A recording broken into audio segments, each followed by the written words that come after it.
interrupt this broadcast to bring you this important bulletin from the United Press. Flash, Washington. The White House announces Japanese attack on Pearl Harbor.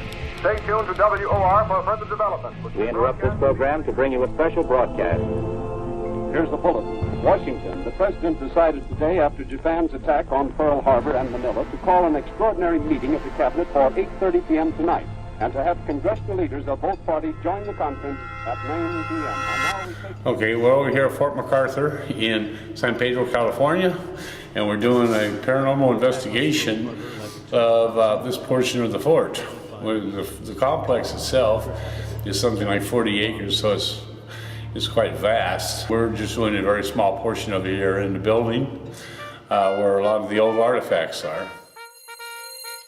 Joe is the vice president of the museum here. He's been here for something like 35 years, and he invited us here to come over and do a paranormal investigation, see if we could pick up something.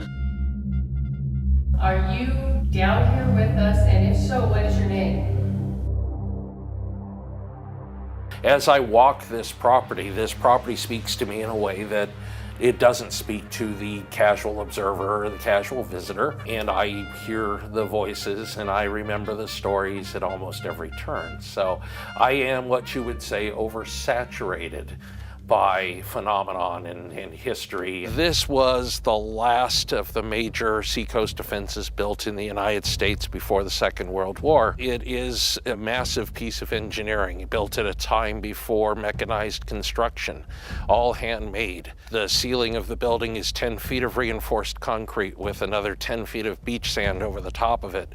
There are some walls within the building that are almost 30 feet thick. The doors in the structure are 1/8-inch armor plate, and it's a big spooky building. Evil underground fortress, you know, military associated, almost 100 years old. There have been 3 murders that have occurred on the property in the past 15 years, plus a number of incidents that happened here that were accidents during this facility's life as a military post. Have a look around and use the science and use the technology, and most importantly, use your feelings and see what you make of the property.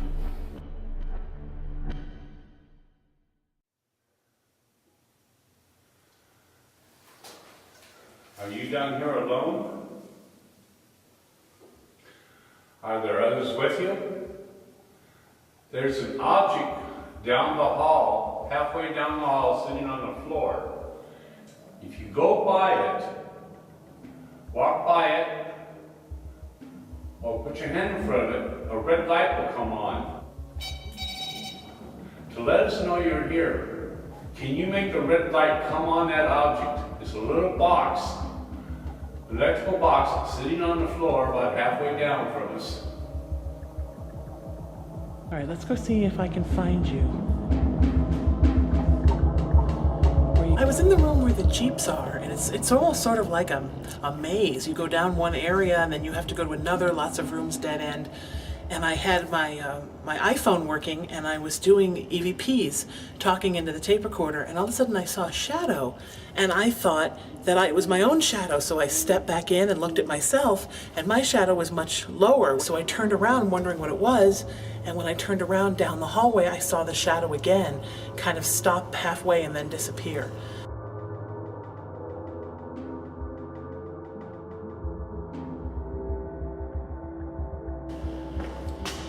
There's where I saw you the second time.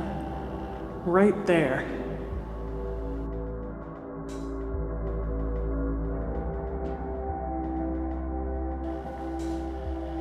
I'd love to hear something, even if I can't hear it with my...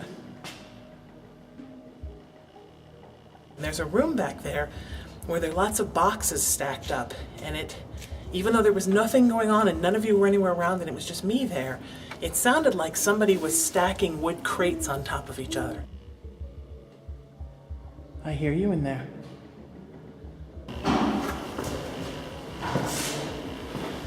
So I kept asking what was happening. Were you stacking crates? I kept hearing it. And then when I finished and gave you back your camera, I went and talked to Joe, who works here at Fort MacArthur, and he said that during the Vietnam War, that was where they stacked the belongings for people that had been killed overseas or soldiers that were missing in action. And that the closest that he could come to was that perhaps there were all those artifacts there at the time that belonged to people that had passed.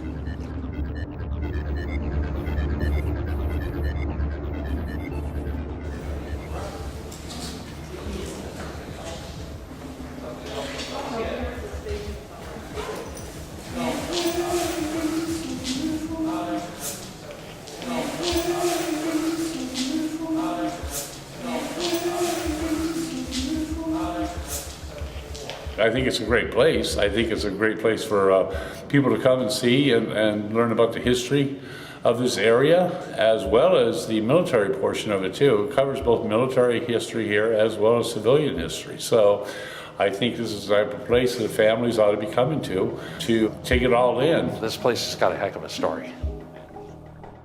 No matter how long it may take us to overcome this premeditated invasion, the American people in their righteous might will win through to absolute victory.